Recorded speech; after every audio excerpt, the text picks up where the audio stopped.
She was a celebrated CEO, untouchable in her world of power and prestige, until a quiet janitor stepped forward at her gala event and said 6 words that made the entire ballroom fall silent. "My daughter has your necklace."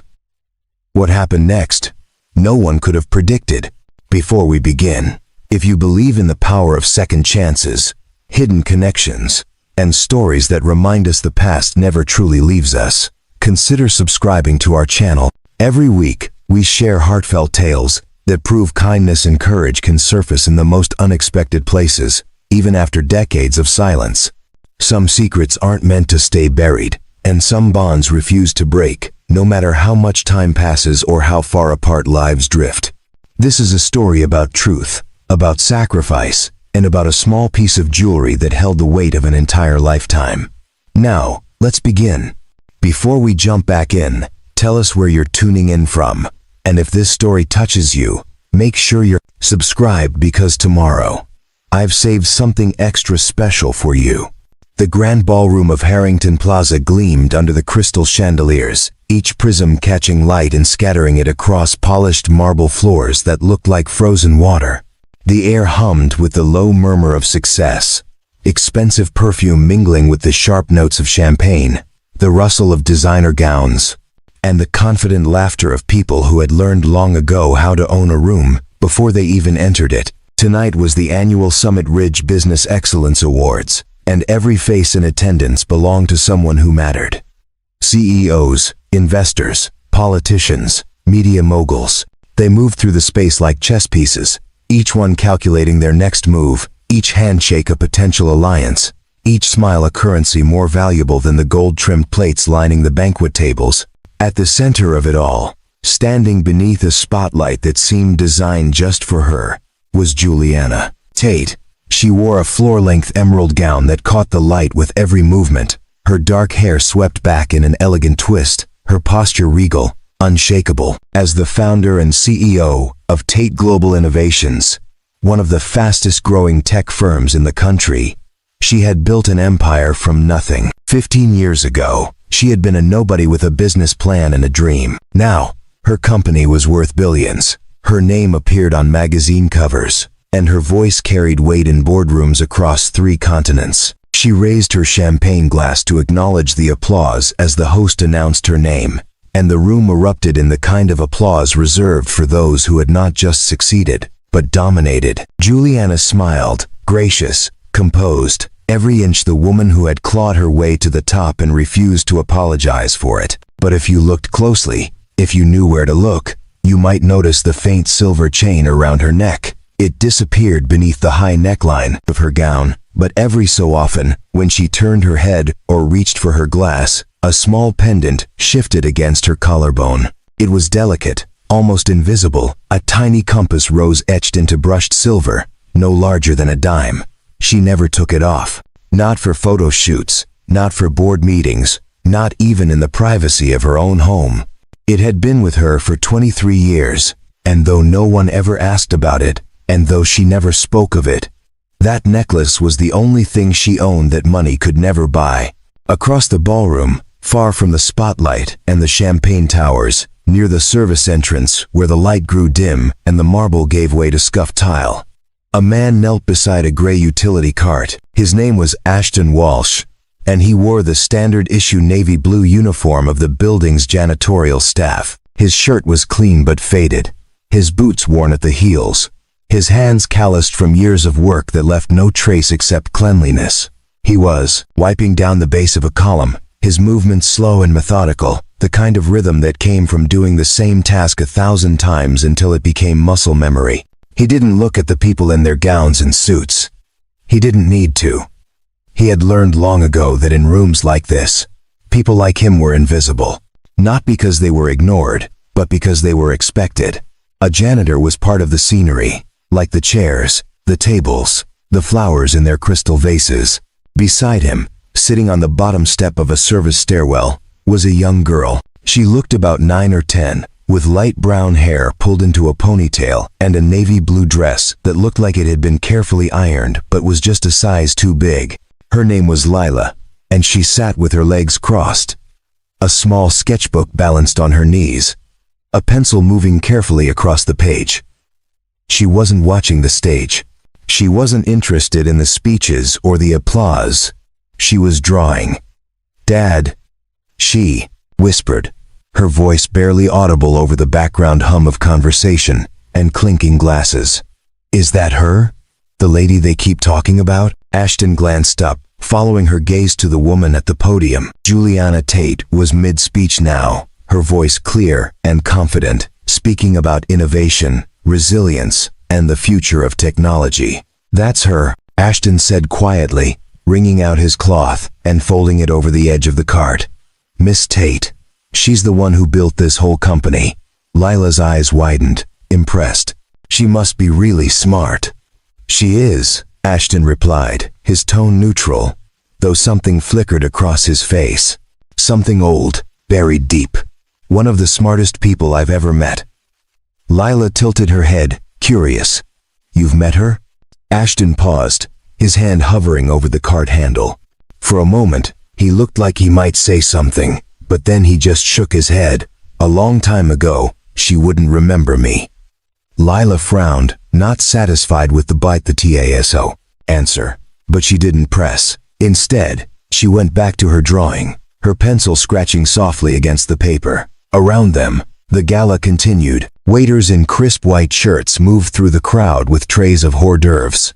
A string quartet played softly from a corner stage. A photographer snapped pictures of Juliana shaking hands with the mayor, her smile perfect, her posture immaculate. Ashton returned to his work, wiping down the edges of a marble planter, checking the trash bins near the back wall, adjusting a crooked chair. He moved with the kind of quiet efficiency that came from years of being unseen, and he was good at it. He had to be, because being invisible meant safety. It meant stability. It meant Lila had a roof over her head, food on the table, and a father who showed up every single day.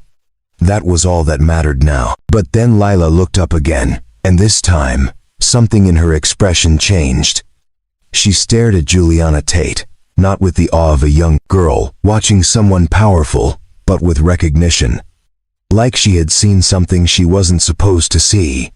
"Dad," she said again, her voice different now. Sharper. More certain. Ashton turned. "What is it, sweetheart?" Lila pointed across the ballroom, her finger steady. "That lady. She's wearing your necklace." Ashton's entire body went still. Not tense. Not shocked. Just still. Like someone had pressed pause on the world and forgotten to hit play again. "What?" he said quietly. Lila stood up, closing her sketchbook and tucking it under her arm. She walked over to him, her small hand tugging gently on his sleeve. "The necklace. The one you have in the box under your bed. The little compass one." Ashton's throat tightened. He followed her gaze, and for the first time in 23 years, he let himself really look. Juliana Tate had just turned to greet someone, and as she did, the pendant shifted into view. Small, silver. A compass rose. Identical. His hand moved instinctively to his chest, where beneath his uniform shirt, tucked against his skin, hung a chain he hadn't taken off in over 2 decades. He didn't need to pull it out to know what it looked like. He had memorized every detail. The weight of it, the way the metal had warmed against his body over the years, the tiny engraving on the back that no one else had ever seen. "Stay close," he said. Ashton Walsh had not always been a janitor. There was a time, long ago, when his hands had held different tools, when his name had carried weight, when people had looked at him and seen potential instead of invisibility. But that was another life, and he had learned not to think about it too much. Thinking about it didn't change anything. It only made the nights longer. He had been 24 when everything fell apart. Fresh out of graduate school, top of his engineering class, hired by a startup that promised to change the world. And for a while, it felt like they might. The team was small, scrappy, brilliant. They worked 18-hour days fueled by cheap coffee and shared dreams. They built prototypes in a cramped garage, pitched investors in borrowed suits, celebrated small victories with pizza and beer. And at the center of it all was her. Juliana. Back then, she hadn't been a CEO. She had been Julian, the girl with wild ideas and wilder ambition, the one who could sketch out an entire business model on a napkin and make venture capitalists believe in it. She had been his partner, his co-founder, his best friend. And for one brief, fragile moment, she had been more than that.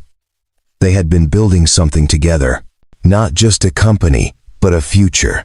Late nights in the lab turned into early mornings at diners. Strategy sessions turned into long walks through the city. And somewhere along the way, in the quiet spaces between ambition and exhaustion, something shifted. Preparing and narrating this story took us a lot of time, so if you are enjoying it, subscribe to our channel.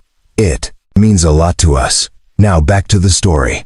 It was Juliana who gave him the necklace first. A small silver compass, hung on a delicate chain. "So you always know which way to go," she had said, fastening it around his neck. Even when everything else is chaos. He had bought her one exactly the same the next day. A matching set. 2 compasses, 2 people trying to find their way. But then the funding fell through. The investors pulled out. The patents got tangled in legal battles. And when the company collapsed, it didn't just take the business with it, it took everything. Juliana had a choice to make.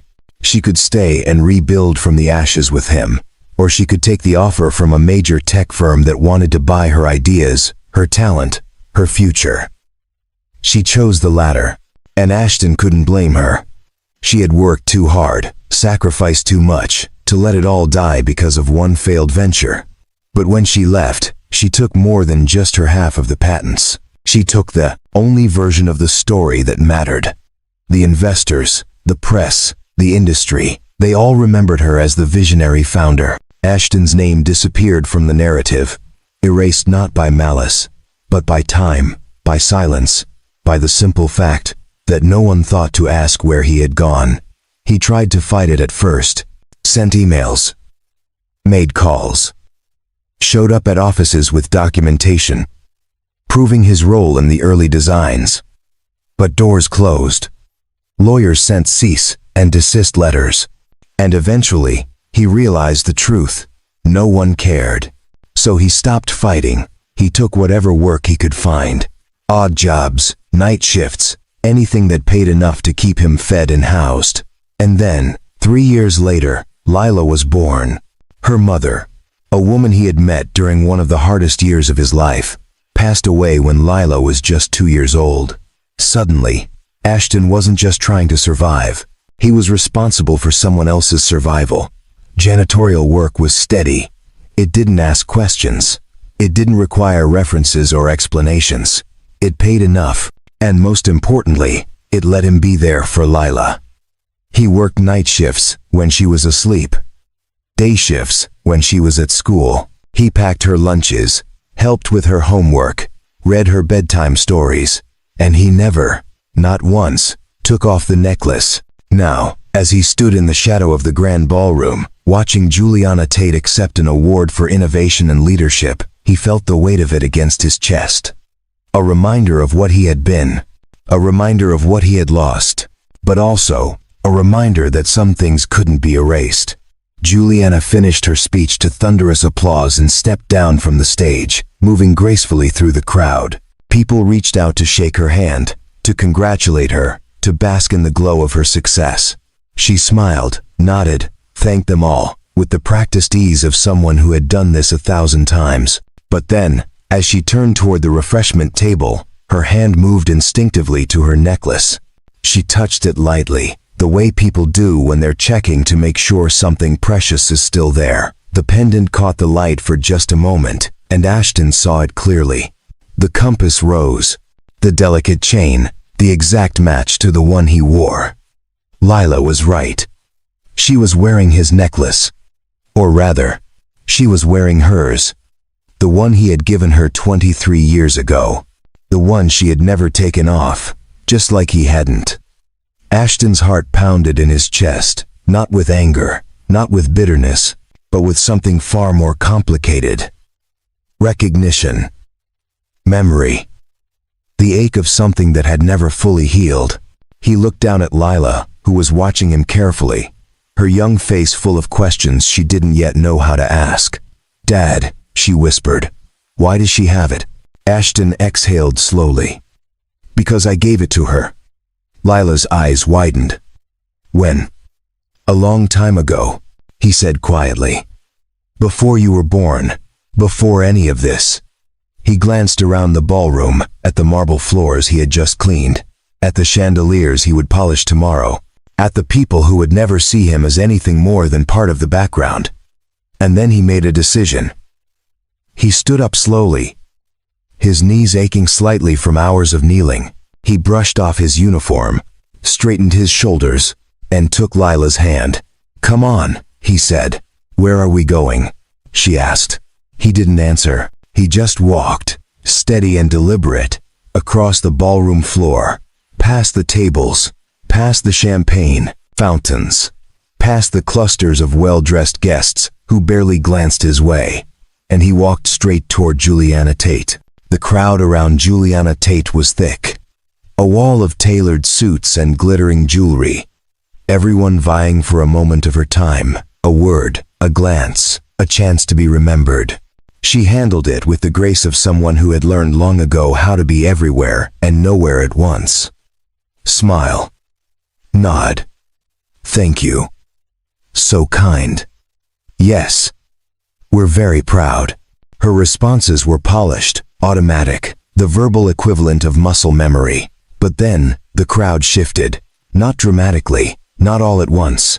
Just a subtle parting, the way people instinctively step aside when someone moves with purpose. And through that gap walked a man in a janitor's uniform, holding the hand of a young girl in a too-big dress. At first, no one noticed. A janitor moving through a gala was not unusual. They were expected to be present, to refill water glasses, to clear plates, to remain functionally invisible. But this man wasn't carrying a tray. He wasn't moving toward the kitchen. He was walking directly toward Juliana Tate, and there was something in his posture, in the set of his jaw, in the steady, unblinking focus of his gaze, that made people pause. A waiter stopped mid-step. A city councilman's wife glanced over her shoulder. A photographer lowered his camera, sensing something was about to happen. Juliana was mid-conversation with a venture capitalist when she felt it. That prickling awareness that comes when someone is watching you, not casually, but intently. She turned, her practiced smile still in place, expecting another well-wisher, another handshake, another congratulations. Instead, she found herself looking into the eyes of a man she hadn't seen in 23 years. For a moment, she didn't recognize him. The years had changed him. His face was leaner, weathered, marked by time and hardship. His hair, once dark and full, was now streaked with gray at the temples. His hands, once smooth and quick with a pencil, were rough and scarred. But then he spoke, and his voice, that voice, was exactly the same. "Miss Tate," he said quietly, not loud, not aggressive, just steady, calm, like he had been practicing the words for years. Juliana's smile faltered. Her eyes narrowed slightly, confusion flickering across her face. "I'm sorry, do I?" And then she saw it. The necklace, just visible above the collar of his uniform. A small silver chain. A compass rose. Her hand moved instinctively to her own neck, fingers brushing the pendant hidden beneath her gown. Her breath caught. Her carefully maintained composure cracked, just for a second, and in that second, 23 years collapsed into nothing. "Ashton?" she whispered. The venture capitalist beside her glanced between them, confused. A few people in the crowd leaned in, trying to hear. The photographer raised his camera again, sensing a story. Ashton didn't smile. He didn't move closer. He just stood there, holding his daughter's hand. And when he spoke again, his voice carried across the sudden, heavy silence that had fallen over the immediate area. "My daughter," he said, his words deliberate, measured, each one landing like a stone dropped into still water. "Has your necklace?" The room didn't gasp. It didn't erupt in whispers. It simply froze. Conversations halted mid-sentence. Glasses paused halfway to lips. The string quartet in the corner finished their measure and didn't start another. Juliana stared at him, her face pale, her hand still pressed against her collarbone where her own necklace lay hidden. "What?" she breathed. Lila, who had been quiet until now, stepped forward slightly, her young voice clear and certain. "The compass, necklace," she said, looking up at Juliana with the kind of innocent directness only young people possess. "My dad has one just like it. He's had it forever. He keeps it in a box, but sometimes I see him hold it. And when I saw yours tonight, I knew it was the same." Juliana's eyes moved from Ashton to Lila, then back to Ashton. Her mouth opened, but no words came out. She looked like someone who had just been handed a piece of a puzzle she thought she had lost decades ago, only to realize it was the one piece that made the entire picture make sense. "I don't understand," she said finally, her voice shaking just slightly. What are you doing here?" "I work here," Ashton said simply. "I clean these floors. I empty these trash cans. I make sure this building looks the way it does. When you walk through it every day." A ripple of shock moved through the crowd. Someone nearby inhaled sharply. The venture capitalist took a step back, suddenly unsure of his place in whatever was unfolding. Juliana's hand dropped from her necklace. Her expression shifted from confusion to something deeper, something raw. Guilt, recognition, pain. "I didn't know," she said softly. "I didn't know you were here. I didn't know you were." No. Ashton interrupted gently. "You didn't know. No one did. That's how it's been for a long time." A tall man in a charcoal suit, someone who looked like he might be on Juliana's executive team, stepped forward, his voice polite but firm. "Excuse me, sir, but this is a private event. If you have a concern, you can submit it through." "Let him speak," Juliana said sharply, her voice cutting through the air like a blade. The executive froze, then stepped back, his face flushing with embarrassment. Juliana took a slow breath. Her eyes locked on Ashton. "You gave me this necklace," she said, her voice barely above a whisper. 23 years ago. You told me it was so I'd always know which way to go." Ashton nodded. "And you gave me one too." She blinked, and for the first time since she had stepped onto that stage, since she had accepted that award, since she had smiled for the cameras and shaken hands with powerful people, Juliana Tate looked uncertain. "I thought you were gone," she said. "I thought, after everything fell apart, you'd moved on, started over somewhere else. I looked for you. I tried to find you, but you just disappeared." "I didn't disappear," Ashton said quietly. "I was erased." The words hung in the air, heavy, undeniable. Around them, people shifted uncomfortably. Some looked away. Others leaned in closer, unable to look away. Juliana's face crumpled slightly, and she pressed a hand to her mouth. "I didn't mean for that to happen," she said. "I swear, I didn't mean—" "I know," Ashton said again. "But it did." Lila, who had been watching the exchange with wide, intelligent eyes, tugged gently on her father's hand. "Dad," she whispered. "Why is she crying?" Juliana wiped at her eyes quickly, trying to regain her composure, but the tears had already started. Not loud, not dramatic, just quiet, helpless tears that she couldn't quite control. "Because," Ashton said softly, looking down at his daughter, "sometimes people carry things for a long time without realizing how heavy they are. And when they finally see them again, it all comes back at once." He looked back at Juliana, and for the first time since he had walked across that ballroom, his expression softened. "I didn't come here to ruin your night," he said. "I came because my daughter noticed something true, and I thought maybe, after all this time, you'd want to know that some things don't just disappear, even when the world forgets them." Juliana nodded, unable to speak. She looked at him, at Lila, at the necklace around his neck, and something inside her, Something she had been holding on to for 23 years finally broke open. She took a step forward, closing the distance between them, and in a voice raw with emotion, she said, "I never stopped wearing it. I never took it off. Not once." Ashton's eyes shimmered, but he didn't look away. Neither did I. And in that moment, in front of hundreds of witnesses, beneath the glittering chandeliers of Harrington Plaza, the story that had been buried for over 2 decades finally began to surface.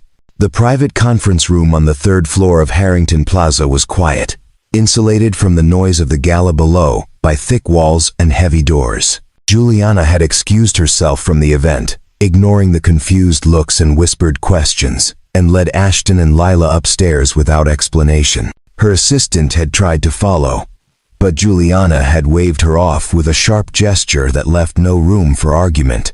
Now, the 3 of them sat in the dimly lit room, surrounded by leather chairs and floor-to-ceiling windows that looked out over the city.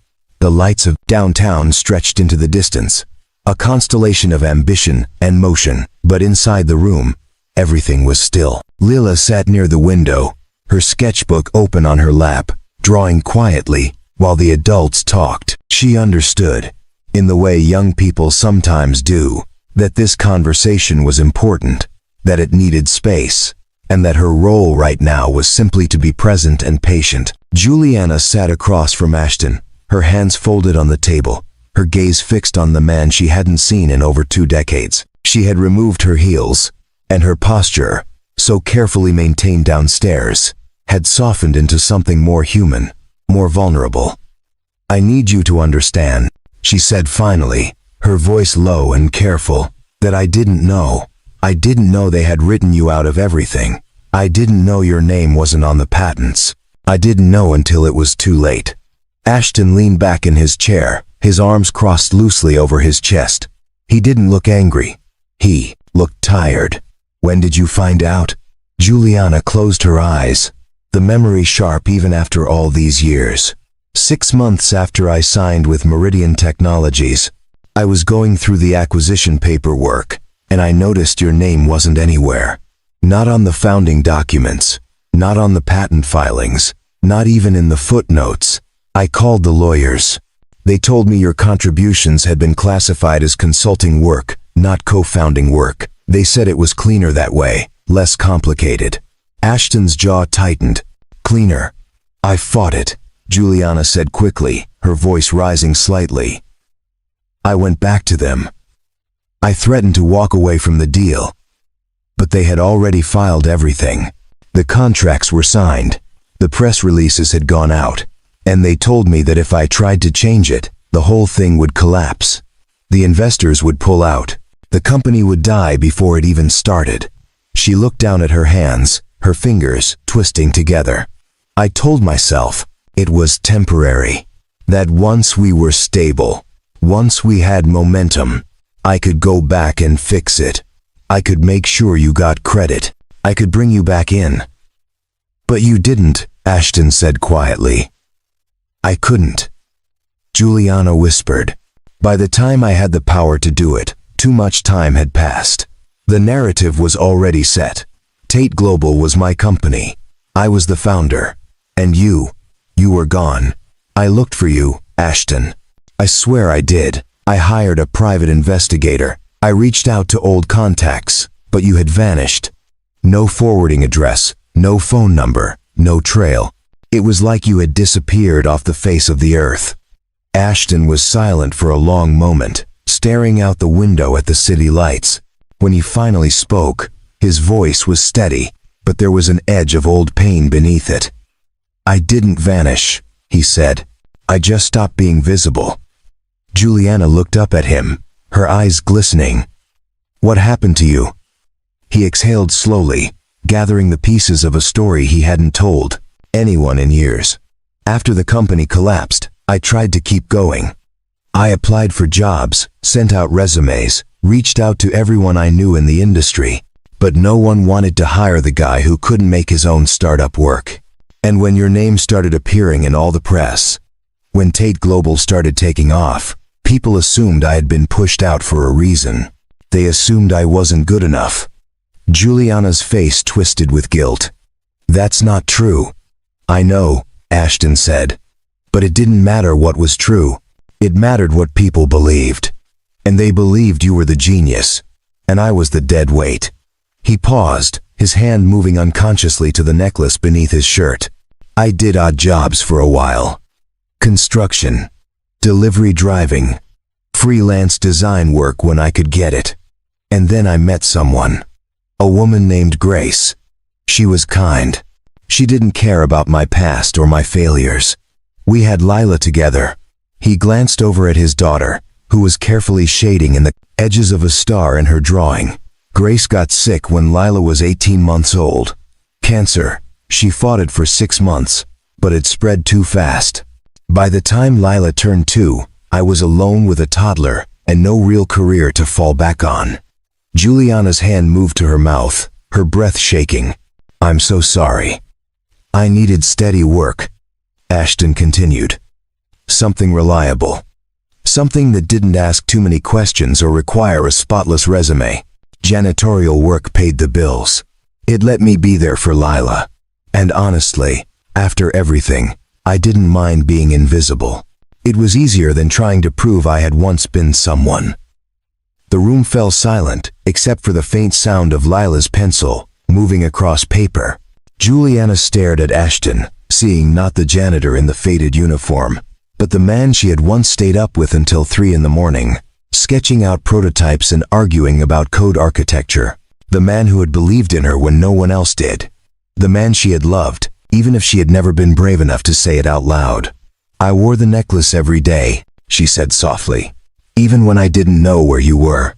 Even when I thought I'd never see you again. I wore it because it reminded me of who I was before all of this. Before the money and the power and the awards. It reminded me of the person I was, when it was just the two of us in that garage, trying to build something that mattered. Ashton looked at her, and for the first time since he had walked into that ballroom, his expression softened. I wore mine for the same reason. Juliana reached up and pulled the necklace out from beneath her gown, letting it rest against her collarbone in full view. The small silver compass caught the light, and Ashton could see every detail. The etched lines, the tiny arrow pointing north, the delicate chain that had survived decades of wear. He reached beneath his uniform shirt and pulled out his own. Identical. Worn. But unbroken. They sat like that for a long moment. Two people connected by a piece of jewelry that had outlasted everything else. Ambition, success, betrayal, time. I should have fought harder, Juliana said, her voice breaking. I should have made them put your name back on everything. I should have walked away from the deal if they refused. I chose my career over you, and I've regretted it every single day since. Ashton shook his head slowly. You made the only choice you could. If you had walked away, everything we built would have been for nothing. At least this way, the work survived. The ideas we had, the designs we created, they became something. That matters. But you didn't get to be part of it, Juliana said, tears streaming down her face now. You didn't get the recognition. You didn't get the success. You got erased. I got Lila, Ashton said simply, looking over at his daughter. And that's not nothing. Lila looked up from her drawing, sensing her name. Are you guys okay? She asked, her young face full of concern. Juliana smiled through her tears and nodded. We're okay, sweetheart. But even as she said it, she knew it wasn't entirely true. Because sitting across from her was the man who should have been her partner, her equal, her co-founder. And instead, he was a janitor in a building she owned, cleaning floors she walked across without a second thought. And that was not okay. That was not even close to okay. I want to fix this, Juliana said, her voice firm now, determined. I don't care how long it takes or what it costs. I want your name back on those patents. I want the world to know what you did. I want to make this right. Ashton looked at her for a long moment, then shook his head gently. I don't need the world to know. I just needed you to remember. But you deserve more than that. Juliana insisted. Maybe. Ashton said. But what I need right now is for Lila to see that even when things are hard, even when the world forgets you, you don't give up. You don't become bitter. You just keep moving forward. Juliana wiped her eyes and nodded slowly. Then let me help you move forward. Please, let me do something. Ashton was quiet, considering. Then he said, there's a scholarship fund for young people who want to study engineering but can't afford it. If you want to help, put some money there. In Grace's name, let something good come from all of this. Juliana nodded, a small, sad smile crossing her face. I can do that, but I'm going to do more. Whether you want me to or not. Ashton didn't argue. He just looked at her, and in that look was everything they had once been, everything they had lost, and everything that still remained. Fragile but unbroken, like the silver compasses they both still wore. 3 days after the gala, Juliana Tate did something she hadn't done in 15 years. She cleared her entire schedule. No meetings, no conference calls, no appearances. Her assistant had looked at her like she'd lost her mind, but Juliana had been firm. She needed time, she needed space, she needed to think. She spent the first day in her office, surrounded by stacks of old files she had pulled from storage. Contracts, patent filings, acquisition documents, incorporation papers. She went through every single page, looking for Ashton's name, looking for proof of his contributions, looking for anything that might help her understand how he had been so completely erased. And what she found made her sick. It hadn't been an accident. It hadn't been a clerical error or an oversight. It had been deliberate. The lawyers at Meridian Technologies had systematically removed Ashton's name from every document, reclassifying his role from co-founder to consultant, from partner to contractor. They had done it quietly, efficiently, and by the time Juliana had noticed, the legal framework was already set in stone. She found emails she didn't remember seeing, memos she had never been copied on, clauses in contracts she had signed without reading closely enough. And beneath it all, a clear strategy: make Juliana Tate the sole face of the company, the singular genius, the visionary founder. One person was easier to market than two. One story was cleaner than a partnership. They had erased Ashton because it was good for business. On the second day, Juliana drove to the building where Ashton worked, not Harrington Plaza, but a smaller office complex on the east side of the city, one of several properties her company managed. She found him in a maintenance closet, organizing cleaning supplies, his uniform sleeves rolled up, his hands busy. "Can we talk?" she asked from the doorway. Ashton looked up, surprised. "Here?" "Anywhere," she said. "I just need to talk." They ended up in a small break room, sitting across from each other at a scratched plastic table with flickering fluorescent lights overhead. It was a far cry from the private conference room at Harrington Plaza, but somehow it felt more honest. Juliana placed a folder on the table between them. "I went through everything. All the old files. All the contracts. I found out what they did." Ashton glanced at the folder, but didn't open it. And you were right," Juliana said, her voice tight. "They erased you on purpose.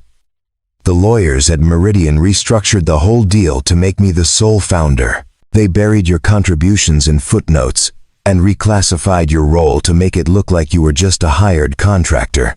Ashton's expression didn't change. "I figured as much. I'm so angry I can barely see straight," Juliana continued, her hands clenched into fists on the table. "I trusted those people. I thought they were helping me build something great, but they were just protecting their investment, and they didn't care who they hurt in the process." "Welcome to business," Ashton said quietly. Juliana looked at him, really looked at him, and saw the weariness in his eyes, the resignation. This wasn't news to him. He had lived with this truth for over 20 years. He had made peace with it, or at least learned to carry it without letting it destroy him. "How are you not furious?" she asked. "How are you sitting here so calmly when they stole everything from you?" Ashton leaned back in his chair, his gaze distant. "I was furious. For years, I was so angry I couldn't sleep. I couldn't eat. I couldn't think about anything else. But then Lila was born, and I realized I had a choice. I could spend the rest of my life being angry at people who would never care, or I could focus on being the best father I could be. So I chose her, and the anger just faded. Juliana shook her head in disbelief. I don't think I could do that. I don't think I could just let it go. You didn't have to, Ashton said simply. You got to be successful. You got to build the life you wanted. I'm glad you did. I mean that. Someone should have gotten something good out of all that work. But it should have been both of us, Juliana insisted, her voice rising. We built that company together. We came up with those designs together.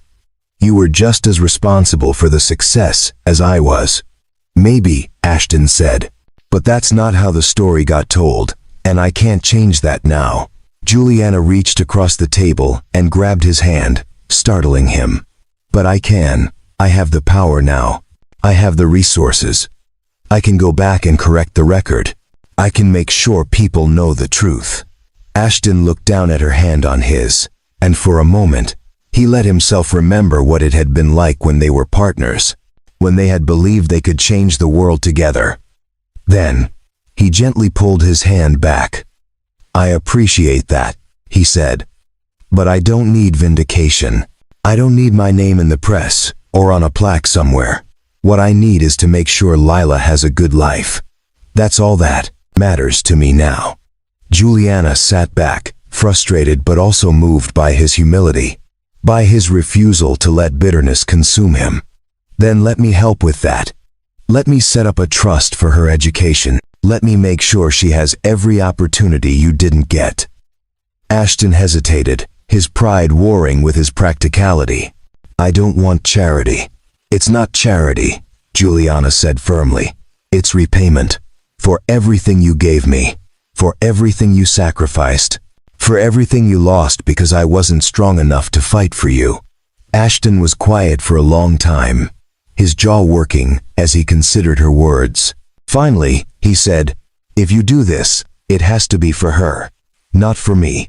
I don't want anything that comes with strings attached or expectations. No strings, Juliana promised. Just a chance for Lila to have the future she deserves.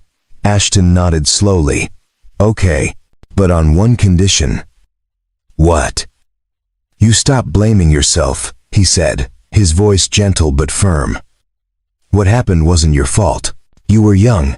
You were ambitious. You trusted the wrong people. That doesn't make you a bad person. It makes you human. Juliana's eyes filled with tears again, and she didn't try to stop them this time. I should have been better.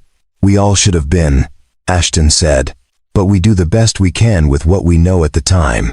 And then we try to do better going forward. They sat in silence for a while, the fluorescent lights humming overhead, the sound of distant traffic filtering in through the small window. Two people who had once dreamed together, lost each other, and somehow found their way back. Not to what they had been, but to something new, something honest. Can I ask you something? Juliana said finally. Of course. Why did you keep the necklace? After everything that happened, why didn't you just throw it away? Ashton touched the chain beneath his shirt, feeling the familiar weight of the compass. Because it reminded me of a time when I believed in something bigger than myself. When I believed that good ideas and hard work could change the world. I didn't want to lose that. Even when everything else fell apart, I wanted to remember that feeling. Juliana pulled her own necklace out, holding the compass in her palm. I kept mine for the same reason, and also because it reminded me of you. Of the person who believed in me. Before anyone else did. I didn't want to forget that. I didn't want to forget where I came from. And did you? Ashton asked. Forget? Juliana shook her head. Never. Not for a single day. Juliana Tate was not the kind of person who let things go. Once she decided to act, she moved with the precision and determination that had made her one of the most successful CEOs in the country. And now, with the truth about Ashton's erasure laid bare in front of her, she had a new mission: uncover exactly how deep the corruption went and who was responsible. She started by hiring a forensic accountant and a legal team specializing in intellectual property disputes. She gave them full access to every file, every contract, every email from the early days of Tate Global, and she told them to follow the trail, no matter where it led. What they found was worse than she had imagined. The lead investigator, a sharp woman named Rhiannon Vaughn, presented her findings in Juliana's office 1 week later. She spread a series of documents across the desk, each one marked with highlighted sections and handwritten notes. It wasn't just Meridian Technologies, Rhiannon said, her voice clipped and professional. They were the ones who restructured the contracts, but the decision came from higher up. Your original investors, the ones who backed you in the early days, they were the ones who pushed for Ashton Walsh to be removed from the records. Juliana's stomach dropped. Why would they do that? Risk mitigation, Rhiannon explained. When they ran background checks on both of you, they found that Ashton had no significant personal wealth, no influential connections, and no media presence. You, on the other hand, had graduated from a top-tier university, had family connections in finance, and fit the profile of what they called a marketable founder. Marketable, Juliana repeated, the word bitter on her tongue. They saw him as a liability, Rhiannon continued. If the company failed, they wanted to be able to pivot quickly, rebrand, and try again. Having two founders complicated that, so they structured the acquisition in a way that effectively wrote him out.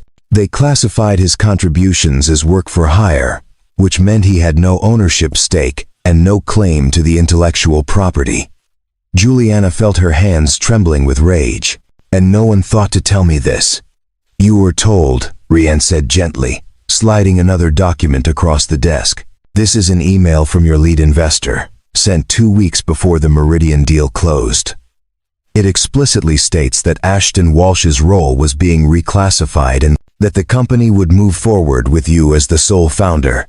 Juliana scanned the email, her heart sinking as she read her own response at the bottom. A single line. If this is what's best for the company, I trust your judgment. She closed her eyes, the weight of her own complicity crashing down on her. I don't remember this. You were managing a dozen things at once, Rhiannon said. It's possible you skimmed it and didn't fully process what it meant. Or it's possible you understood, but convinced yourself it was temporary. That doesn't make it okay, Juliana said quietly. No, Rhiannon agreed. It doesn't. Juliana opened her eyes and straightened in her chair, her expression hardening. Can we fix it? Legally, is there any way to restore his name to the original patents and founding documents? Rhiannon hesitated. It's complicated. The patents were filed over 20 years ago. The statute of limitations on most intellectual property claims has long since passed. But there are options. We could issue a public correction. We could add an addendum to the company's official history. We could create a retroactive founders agreement that acknowledges his contributions. Do all of it, Juliana said without hesitation. I don't care what it costs or how long it takes. I want his name on everything it should have been on from the beginning. Rhiannon nodded and made a note. There's one more thing you should know. What? Ashton Walsh never signed away his rights, Rhiannon said carefully. We couldn't find any documentation showing that he agreed to the reclassification, which means, technically, he may still have a legal claim to partial ownership of the original intellectual property. Juliana's eyes widened. Are you saying he could sue me? He could, Rhiannon confirmed. But based on everything we've found, I don't think he will. He's had over 20 years to come forward, and he hasn't. That suggests he either doesn't know, doesn't care, or has chosen not to pursue it. Juliana thought back to her conversation with Ashton in the break room, to the way he had said he didn't need vindication, didn't need recognition. He wasn't interested in revenge. He just wanted to move forward. But that didn't mean she couldn't make things right anyway. Over the next 2 weeks, Juliana worked with her legal team to draft a comprehensive correction plan. They would reissue the founding documents with Ashton's name listed as co-founder.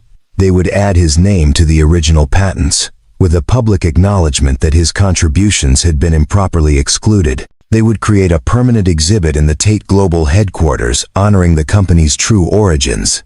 And they would establish a significant financial settlement, not as charity, but as the share of the company's success that should have been his all along. But before any of it could be made official, Juliana needed Ashton's permission. So she asked him to meet her one more time. This time, at a small coffee shop far from the corporate offices, far from the scrutiny of employees and press.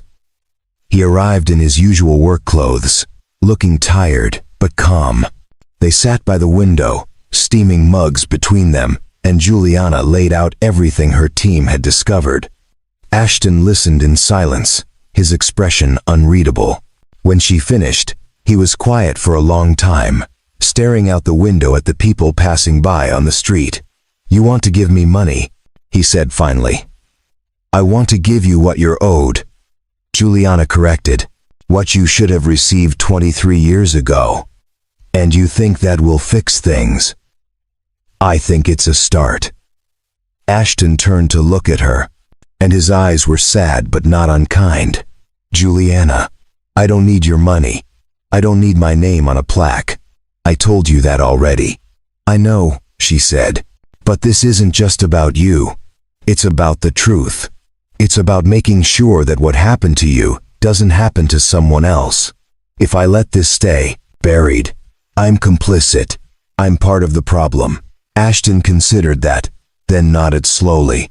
"Okay, but if we do this, we do it my way." "What does that mean?" "It means no press conferences. No big announcements. No making me into some kind of victim who needs to be rescued. You can correct the records. You can put my name back where it belongs. But I'm not going to be part of the story. I'm just going to keep living my life."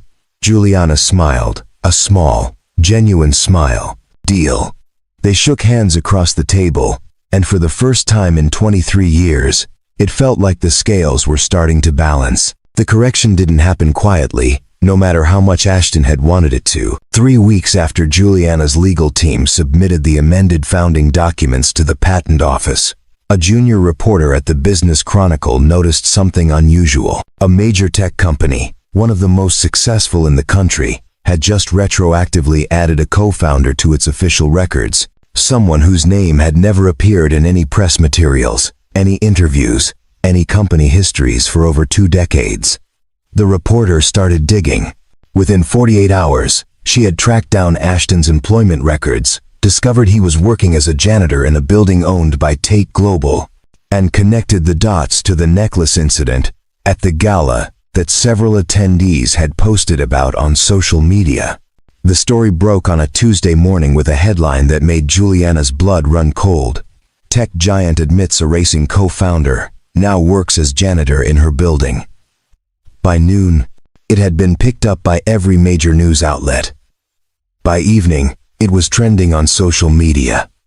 And by the next morning, Ashton's face, pulled from an old university yearbook photo, was everywhere. Ashton was replacing a light bulb in a third-floor hallway when his phone started ringing. He ignored it. It rang again. And again. By the time he climbed down from the ladder, he had 17 missed calls, 43 text messages, and his voicemail was full. He called Juliana. "I know," she said before he could speak, her voice tight with stress. "I'm so sorry. We tried to keep it contained, but someone leaked it to the press. My PR team is working on damage control, but it's spreading fast."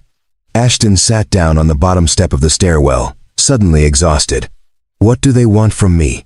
"Interviews, mostly," Juliana said. "Everyone wants to hear your side of the story, but you don't have to talk to anyone. I can have my team issue a statement on your behalf." "What kind of statement?" "Whatever you want it to say, that you're grateful for the correction, that you want privacy, that you're focused on your family, anything." Ashton rubbed his face with his free hand. "And if I don't say anything, then they'll fill in the blanks themselves. And trust me, the story they tell won't be the one you'd want." He was quiet for a moment, thinking. Then he said, Let me talk to Lila first. She should hear about this from me, not from kids at school who saw it online. That evening, Ashton sat with his daughter at their small kitchen table. Her homework was spread out in front of her, math problems she had been working through before he got home. He pushed the papers aside gently and took her hands. "Something happened today," he said. "Something that's going to make a lot of people start paying attention to us. To me, specifically." Lila's eyes widened. "What kind of attention?" "The news found out about Miss Tate and me, about how we used to work together, and how my name got left off the company records, and now people are talking about it. A lot of people. Is that bad?" Lila asked. "I don't know yet," Ashton admitted. "But it might mean that reporters try to talk to you, or that people at school ask you questions. And I want you to know that you don't have to answer anyone. You don't owe anyone an explanation about our lives." Lila nodded slowly, processing. Then she said, "Are you in trouble?" "No, sweetheart. I'm not in trouble. But people are curious, and sometimes curiosity can feel overwhelming." "Do you want them to know," she asked, "about what happened to you?" Ashton thought about that. For 23 years, he had been invisible by choice, by necessity, by the simple fact that no one was looking. And now, suddenly, everyone was looking. The idea terrified him. But it also stirred something else, something he hadn't felt in a long time. The possibility that his story mattered, that what had happened to him could mean something to someone else. "I think," he said slowly, "that maybe it's time people knew. Not because I need recognition, but because maybe someone else out there is going through something similar. Maybe they're being erased, or overlooked, or forgotten. And maybe knowing they're not alone will help." Lila squeezed his hand. "Then you should tell them." 2 days later, Ashton agreed to do one interview. Just one, with a veteran technology journalist named Elise Porter, someone Juliana's team had vetted and trusted to handle the story with care. They met in the same coffee shop where Ashton and Juliana had talked weeks earlier. Elise arrived with a digital recorder and a notebook, her expression kind but professional. "Thank you for agreeing to this," she said as they sat down. "I know this can't be easy." "It's not," Ashton admitted, "but I think it's important." The interview lasted 2 hours. Ashton talked about the early days of the company, about the excitement and the hope, about the moment everything collapsed and the slow realization that he had been written out of the story. He talked about the years that followed, the struggle, the grief, the choice to focus on being a father instead of fighting a battle he couldn't win. And he talked about the necklace, about what it had meant to him and Juliana back then, and what it still meant now. A symbol of direction, of faith, of connection that survived even when everything else fell apart. Elise listened intently, taking notes, occasionally asking follow-up questions. When they finished, she turned off the recorder and looked at him with genuine respect. "This is going to resonate with a lot of people," she said. "Not just in tech, but everywhere. Everyone knows what it feels like to be overlooked." The article published 3 days later. It was thoughtful, thorough, and honest. It didn't paint Ashton as a victim or Juliana as a villain. It simply told the truth, that a brilliant young engineer had been erased from history by a system that valued marketability over fairness, and that he had spent the last 2 decades rebuilding his life quietly, without bitterness, with dignity. The response was immediate and overwhelming. Within hours, the article had been shared hundreds of thousands of times. Comments poured in from engineers, janitors, single parents, people who had been overlooked or forgotten or pushed aside. They shared their own stories, their own erasures, their own quiet battles. A hashtag started trending. "Remember the forgotten." People began posting about colleagues whose contributions had been minimized, assistants whose ideas had been stolen by bosses, workers whose labor had gone uncredited. The story had touched something raw and universal, but the most unexpected response came from the engineering community itself. Within a week, a group of prominent tech leaders issued a joint statement calling for industry-wide reforms. They demanded transparency in founding documents, protections for early-stage contributors, and third-party audits of intellectual property claims. They cited Ashton's case as evidence of a systemic problem, one that had been ignored for too long. Universities began inviting him to speak. Professional organizations reached out. A documentary filmmaker wanted to tell his story. Ashton declined most of it, but he accepted a few speaking engagements at engineering schools, places where young people were just starting their careers, where his story might actually make a difference. At one such event, a young woman approached him afterward. She was in her early 20s, nervous but determined. "I just wanted to say thank you," she said. "I've been working on a startup with my partner for 2 years, and last month, our investors told me they wanted to restructure the company with him as the sole founder. They said it would be easier for fundraising. I almost agreed." "What changed your mind?" Ashton asked. "Your story," she said simply. "I realized that if I let them erase me now, I'd spend the rest of my life regretting it. So I fought back. I hired a lawyer. I made sure my name stayed on everything. And we lost some investors because of it. But I don't care. At least I'll still be part of what we built." Ashton smiled, feeling something warm and unfamiliar in his chest. Pride, maybe. Or purpose. Good for you.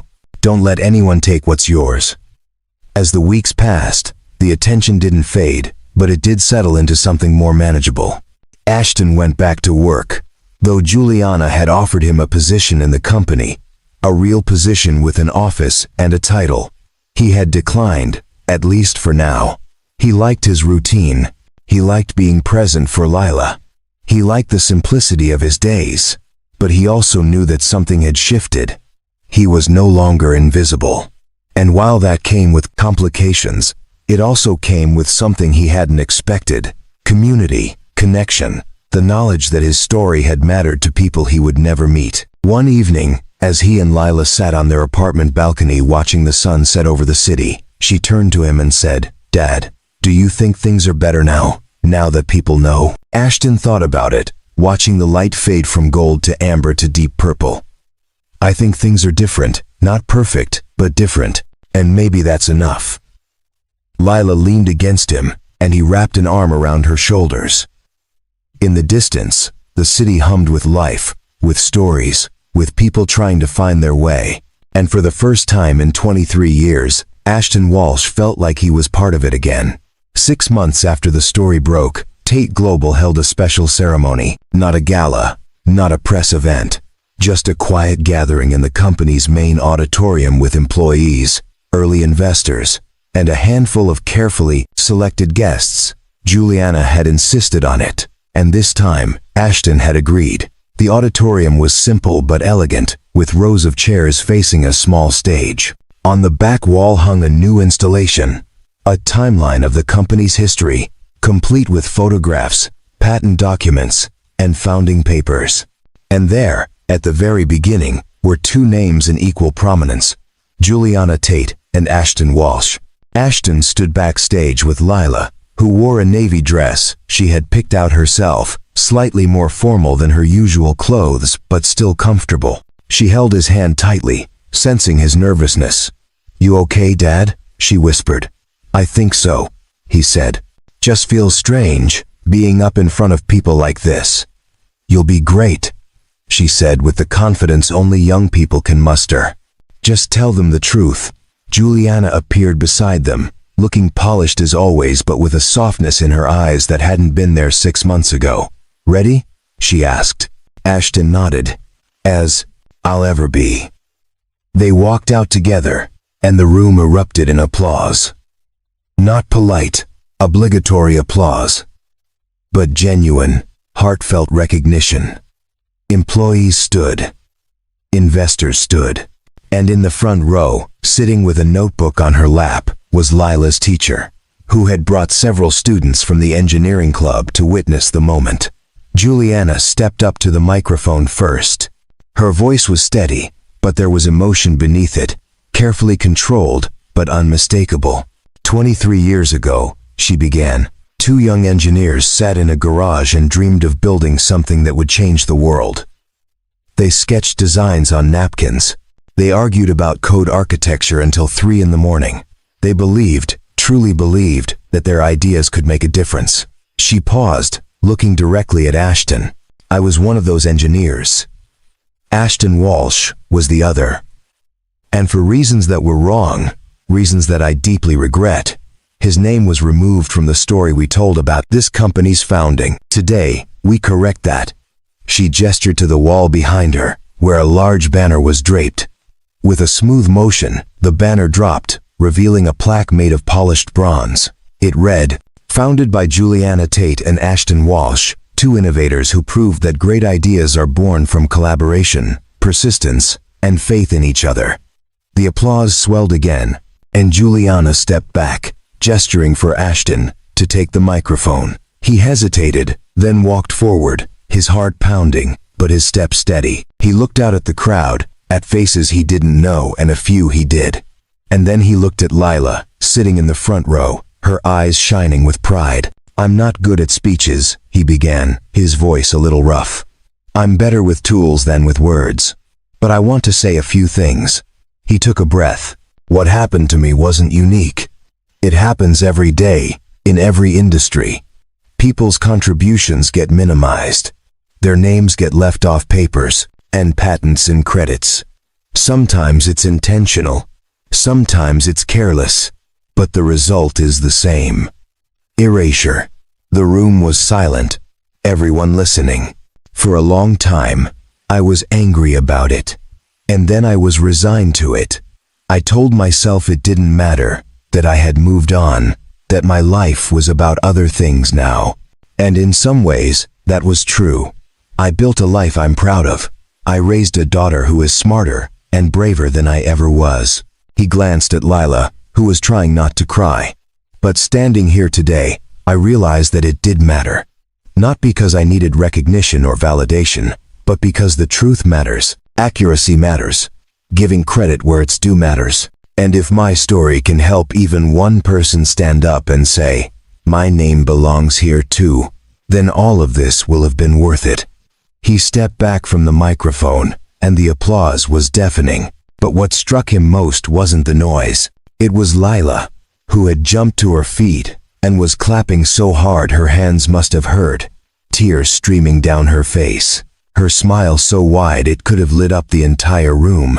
After the ceremony, people approached Ashton, shaking his hand, thanking him, sharing their own stories. One older man, a retired engineer, gripped his shoulder and said, "I worked on a project 30 years ago. My boss took credit for it, got promoted because of it.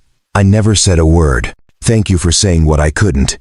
A young woman, fresh out of college, told him she had almost quit her job last month because her manager kept taking credit for her designs. "But then I read about you," she said, "and I decided to fight. I documented everything. I went to HR, and they listened. I got the recognition I deserved." Story after story, person after person, Ashton listened to them all, humbled and moved by the weight of their experiences, by the quiet courage it took to keep going even when the world refused to see them. As the crowd thinned, Juliana found him standing alone near the timeline wall, studying the photographs of their early days. She stood beside him, both of them looking at a picture of two young people in a garage, laughing, surrounded by wires and circuit boards and possibility. "We were so young," Juliana said softly. "We were," Ashton agreed. "We thought we could change everything. We did change things," she said, "just not in the way we expected." He turned to her. "Do you ever wonder what would have happened if things had gone differently? If your name and mine had stayed together from the beginning?" Juliana was quiet for a moment, considering. "I used to, but now I think everything happened the way it was supposed to.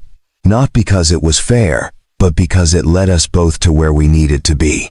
You became the father Lila needed. I became the leader this company needed. And now, finally, we get to acknowledge the truth." Ashton nodded slowly. "I can live with that." They stood together in comfortable silence, two people who had built something, lost it, and found their way back, not to what they had been, but to something better, something honest. 3 weeks after the ceremony, Ashton received a package at his apartment. It was small, wrapped in plain brown paper, with no return address. Inside was a USB drive and a handwritten note on Age stationery. The note read, "Mr. Walsh, my name is Cole Palmer. I was an associate at the law firm that handled your company acquisition 23 years ago. I've followed your story in the news, and I believe there are things you should know. The files on this drive contain documents that were never meant to surface. I kept copies because I knew, even then, that what we did was wrong. I was too afraid to speak up at the time. I'm not anymore. You deserve the whole truth." Ashton stared at the note for a long time before plugging the USB drive into his laptop. What he found made his blood run cold. There were emails, dozens of them, between the lead investors and the law firm. They detailed a deliberate strategy to remove Ashton from the company's founding documents. But it went deeper than he had realized. The investors hadn't just wanted him removed for marketing purposes.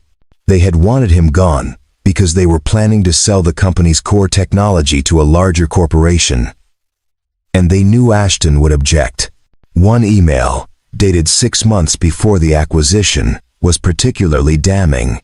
It read, "Walsh is too idealistic.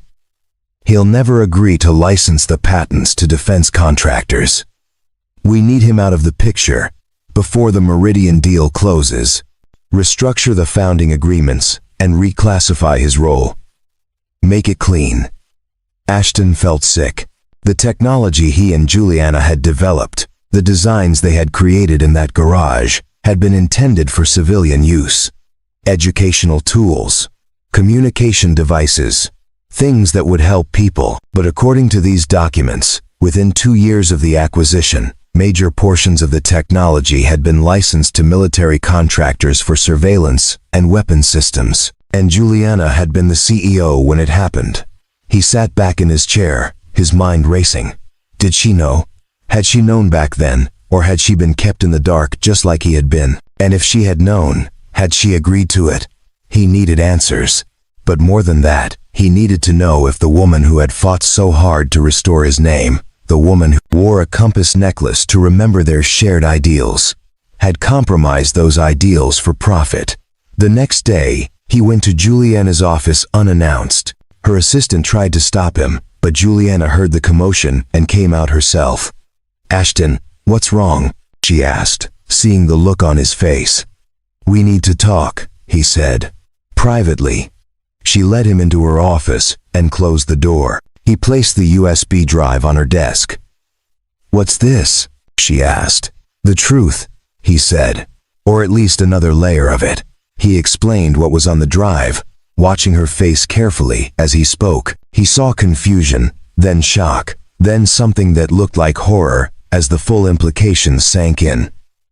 "Let me see," she said, her voice tight. He pulled up the emails on her computer, and she read through them in silence, her face growing paler with each one. When she finished, she sat back in her chair, her hands shaking. "I didn't know. I swear to you, I didn't know they planned this." "But you knew about the defense contracts," Ashton said. It wasn't a question. Juliana closed her eyes. "Yes, I knew about those. The board pushed for them 2 years after the acquisition. They said it was necessary for growth, for profitability. I argued against it at first, but I was outvoted. And eventually, I convinced myself it was acceptable, that the technology could serve multiple purposes, that we were still doing good work in other areas. We built those designs to help people," Ashton said, his voice hard. "Not to surveil them, not to weaponize communication." "I know," Juliana said, her voice breaking. "And I've regretted it every single day since. That's part of why I wore the necklace, to remind myself of what we originally stood for, to remind myself not to compromise again. But you did compromise, Ashton said. You let them turn our work into something we never intended. Yes, Juliana admitted, tears streaming down her face now. I did. And I can't take that back. I can't undo those contracts or recall that technology. All I can do is try to be better going forward. Ashton stood, pacing the office, trying to process everything. They wanted me gone because they knew I'd fight this. They knew I'd never agree to military applications. You're right, Juliana said. And I should have fought harder too. I should have walked away when they first proposed it. But I was afraid. Afraid of losing everything I'd built. Afraid of being seen as difficult, or idealistic, or naive. She looked up at him. Her eyes red. I failed you, Ashton. Not just by letting them erase your name, but by letting them corrupt the work we did together. And I don't know how to make that right. Ashton stopped pacing and turned to face her. For a long moment, he just looked at her, seeing not the powerful CEO, but the young woman he had once dreamed with, the one who had believed they could change the world. You can't make it right, he said finally. The past is done. But you can make sure it doesn't happen again. You can fight to end those defense contracts. You can redirect the company toward the original vision. You can be the person you were supposed to be before they twisted everything. Juliana nodded, wiping her eyes. I will. I promise you, I will. And you need to go public with this, Ashton added. These emails, this whole conspiracy. It needs to come out. Not just for me, but for everyone who's ever been pushed aside because they had principles. Juliana took a shaky breath. That will destroy the company. The board will force me out. The stock price will collapse. Everything I've built will fall apart. Maybe, Ashton said. Or maybe it's the only way to rebuild something worth saving. They sat in heavy silence, the weight of 2 decades of compromises and consequences pressing down on them both. Finally, Juliana nodded. Okay, she said, I'll do it. The press conference was scheduled for a Tuesday morning, deliberately timed to hit the news cycle. Before the markets opened, Juliana had spent the previous 3 days working with her legal team, preparing statements, reviewing documents, and bracing herself for the fallout. The board had called emergency meetings. Investors had demanded explanations. Her executive team had begged her to reconsider. But she had made her choice, and this time, she wasn't going to let fear or ambition cloud her judgment. The conference room at Tate Global headquarters was packed with journalists, cameras, and industry analysts. Juliana stood at the podium in a simple black suit, her hair pulled back, her face calm but serious. Beside her sat Ashton, who had insisted on being present, and her legal counsel. She began without preamble, her voice steady and clear. 23 years ago, I co-founded this company with a brilliant engineer named Ashton Walsh. Our vision was to create technology that would improve communication, enhance education, and bring people together. That vision was compromised, first by removing Ashton from the company's records, and later by licensing our core technology to defense contractors for surveillance and weapons applications. A murmur rippled through the room. Cameras flashed. Reporters leaned forward. I recently discovered documents that prove my early investors deliberately orchestrated Ashton's removal from the company because they knew he would object to the militarization of our work. And they were right. He would have objected. He should have been there to object. But he wasn't. Because I didn't fight hard enough to keep him. Her voice wavered slightly, but she pressed on. Furthermore, I approved defense contracts that directly contradicted our original mission. I told myself it was necessary for growth, for stability, for the company's survival. But the truth is, I compromised our principles because I was more afraid of failure than I was committed to our values. The room was silent now, every eye fixed on her. Today, I am announcing several actions. First, Tate Global will immediately begin the process of terminating all defense-related contracts. Second, we will return all profits generated from those contracts, approximately $2.3 billion, to a newly established technology ethics foundation. Third, we will release all relevant documents regarding Ashton Walsh's removal to an independent investigative body. And fourth, I will be stepping down as CEO, effective at the end of this quarter. The room erupted. Reporters shouted questions. Cameras clicked furiously, but Juliana raised a hand, silencing them. I'm not stepping down because I've been forced to. I'm stepping down because leadership requires accountability. I failed to protect the integrity of this company. I failed to honor the partnership that built it. And I failed to live up to the ideals that Ashton and I once shared. It's time for someone with a clearer moral compass to lead this company forward. She turned to Ashton. I can't undo the past, but I can make sure the future looks different. And I can make sure that the next generation of innovators doesn't have to choose between success and integrity. When she stepped away from the microphone, the room exploded with questions, but she didn't answer any of them. She simply walked out, Ashton following close behind. The fallout was immediate and severe. Tate Global's stock price dropped 28% in the first hour of trading. 3 board members resigned. Major investors threatened lawsuits. Industry analysts called it corporate suicide. But something else happened too. Something unexpected. Within 48 hours, over 30 tech companies issued statements pledging to review their own defense contracts. A coalition of engineers and designers launched a petition demanding transparency in how their work was being used. Universities began incorporating ethics training into their engineering programs, and thousands of employees at tech companies across the country started asking questions about where their innovations were going and who was profiting from them. The movement that had started with a janitor and a necklace had become something much larger. It had become a reckoning.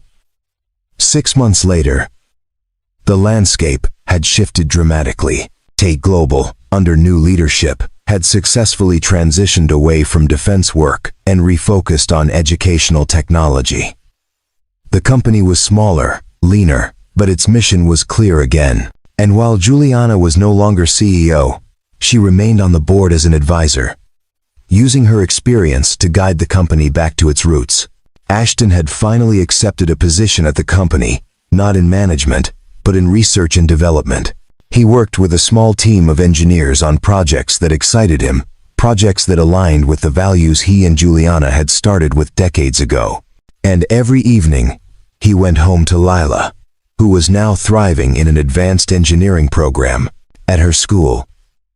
Inspired by her father's story and determined to build things that mattered, the Technology Ethics Foundation that Juliana had established became one of the most influential organizations in the industry. It funded independent research, provided grants to ethical innovators, and created a certification program for companies committed to transparent and responsible technology development. Ashton served on the board, alongside other engineers and ethicists who had been marginalized or overlooked in their own careers. But perhaps the most meaningful change happened in the quieter spaces, in conversations between mentors and students, in startup meetings where founders asked harder questions about who their investors were and what strings might be attached, in company cultures that began to value integrity as much as innovation. One evening, nearly a year after the press conference, Ashton and Juliana met at the same coffee shop where they had reconnected months earlier. It had become a tradition of sorts, a monthly check-in where they could talk honestly, without the pressure of cameras or boards or public scrutiny. "How's Lila doing?" Juliana asked, stirring sugar into her coffee.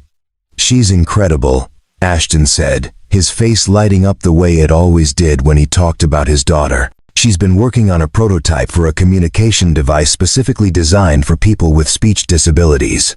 She wants to present it at the regional science fair." "That's wonderful," Juliana said warmly. "She's going to change the world, just like her father did." Ashton shook his head. "I didn't change the world. I just told the truth." "Sometimes that's the same thing," Juliana replied. They sat in comfortable silence for a moment, watching people pass by the window. Then Juliana reached up and touched the necklace at her throat. the small silver compass she had worn for over 2 decades. "I've been thinking," she said, "about what these necklaces really mean. We always said they were about finding direction, about knowing which way to go. But I think they're about something else too." "What's that?" Ashton asked. "They're about staying connected to who you are, even when the world is pulling you in a dozen different directions, even when it would be easier to compromise or forget or pretend your principles don't matter. They're a reminder that some things are worth holding on to, no matter what." Ashton pulled his own necklace out from beneath his shirt, letting it rest against his chest. "I think you're right, and I think that's why we both kept wearing them, even when it hurt to remember." "Do you think we did the right thing?" Juliana asked quietly. "Going public with everything? Sometimes I wonder if we caused more harm than good." The company lost billions. People lost their jobs. Investors lost money. People also started asking questions they should have been asking all along, Ashton said.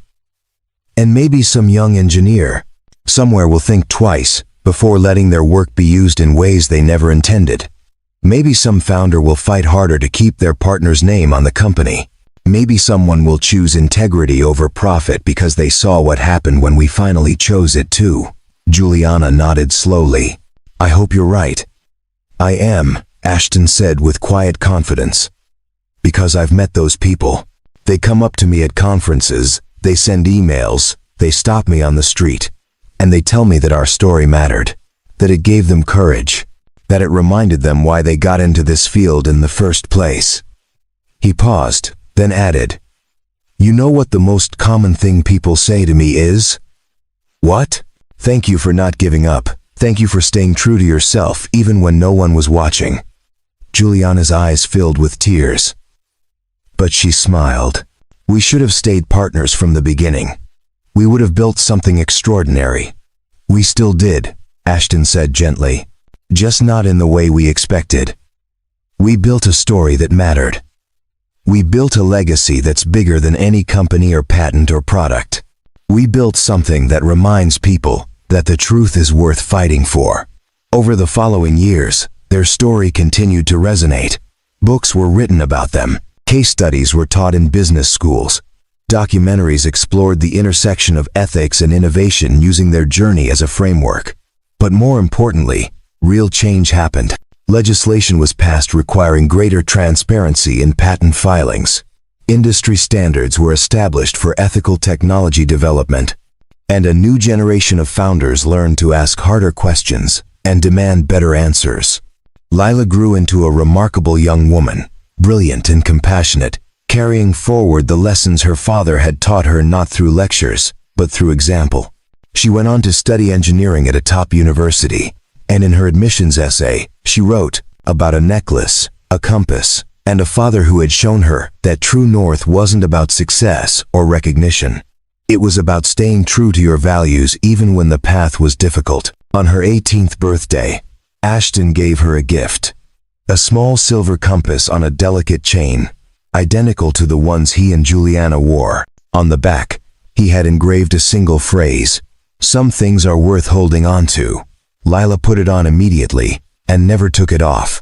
One evening, 5 years after the press conference, Ashton stood in the newly opened Innovation and Ethics Center, a building funded by the foundation Juliana had established. Inside were laboratories, classrooms, and maker spaces, where young inventors could develop their ideas with mentorship and support, free from the pressure of investors who might compromise their vision. On the wall near the entrance hung 3 silver compasses, mounted in glass cases with small plaques beneath them. The first belonged to Ashton, donated to inspire future generations. The second belonged to Juliana, given freely as a reminder of lessons learned the hard way.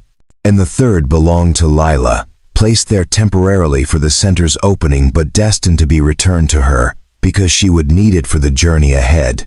Beneath the 3 compasses was a larger plaque that read, "These symbols remind us that direction matters more than speed, that integrity matters more than profit, and that the truest measure of success is whether we stayed faithful to who we were meant to be. As Ashton stood there, surrounded by young people, sketching designs and coding prototypes and dreaming of futures they would build together, he felt something he hadn't felt in over 2 decades. Not vindication, not revenge, not even satisfaction.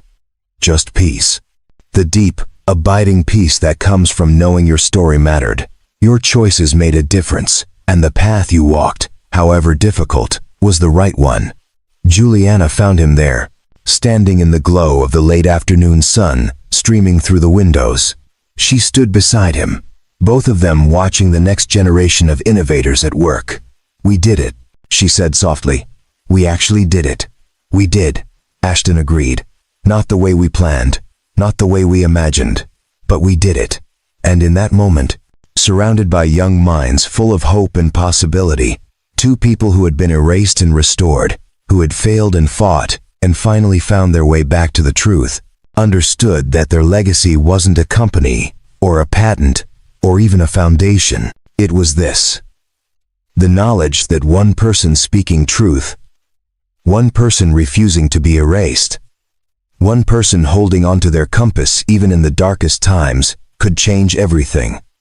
Not overnight, not dramatically, but steadily, surely, like a star that never moves, guiding everyone who looks up long enough to find it. 15 years later, the autumn sun cast long golden shadows across the university campus where it all began.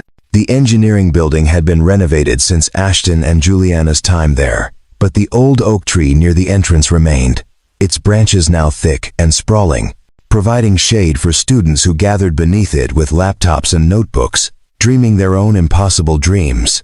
Ashton stood beneath that tree, his hair fully gray now, his face lined with the kind of wrinkles that come from years of genuine smiles. Beside him stood Juliana, her own hair shorter than it used to be, streaked with silver she no longer bothered to hide. They had both aged gracefully, not fighting time but accepting it, wearing their years like badges of honor. They were waiting for someone. The campus was buzzing with activity.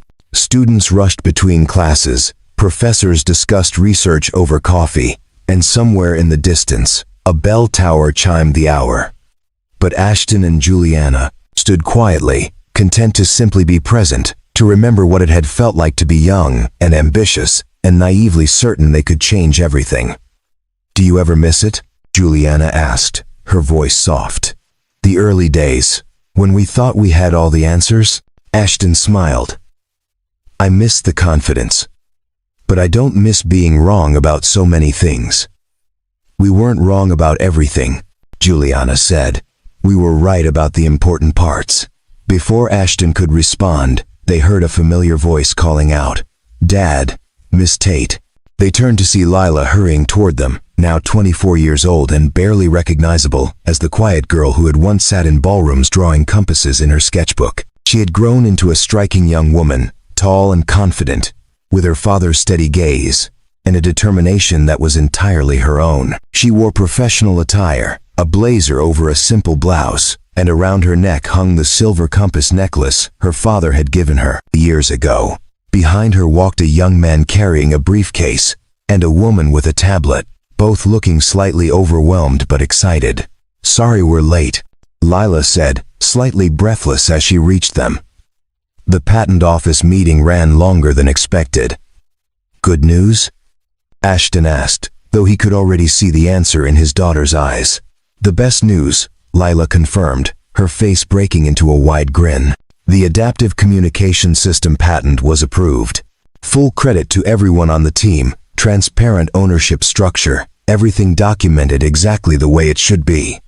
Juliana reached out and squeezed Lila's hand. "Your father would be proud. I mean, he is proud. You know what I mean." Lila laughed. "I learned from the best. Both of you." The young man behind her stepped forward, extending his hand to Ashton. "Mr. Walsh, it's an honor.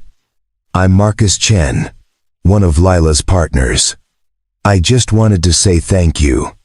If you hadn't told your story, if you hadn't fought for transparency in founding documents, our startup would probably look very different right now. You changed the whole industry." Ashton shook his hand, humbled as always by these moments. "I just told the truth. You're the ones doing the real work. The truth changed everything," Marcus said simply. They walked together across campus toward the new Innovation Center, a building that had been funded jointly by the Technology Ethics Foundation and the university. Inside, a special exhibition was opening today, chronicling the history of ethical innovation in technology over the past 2 decades. Ashton and Juliana's story was featured prominently, but so were dozens of others, engineers and designers who had fought for transparency, who had refused to compromise their principles, who had built companies and products that prioritized people over profit. As they entered the exhibition hall, Ashton noticed something that made him stop in his tracks. In the center of the room, mounted on a rotating display, were 3 silver compass necklaces, the ones that had once hung on the wall of the original Innovation and Ethics Center. But now, there was a 4th compass beside them. He looked at Lila, who smiled sheepishly. "I donated mine for the exhibition, just temporarily. I wanted people to understand that this isn't just history, it's still happening. We're still making these choices every day." Ashton felt his throat tighten with emotion. He pulled his daughter into a hug, holding her close the way he had when she was small, when the world seemed impossibly large and frightening. But she wasn't small anymore. She was strong, capable, and carrying forward a legacy that meant more to him than any patent or company ever could. When he finally released her, he saw that Juliana was wiping tears from her eyes. "You raised an extraordinary human," Juliana said softly to Ashton. "We both did," he replied.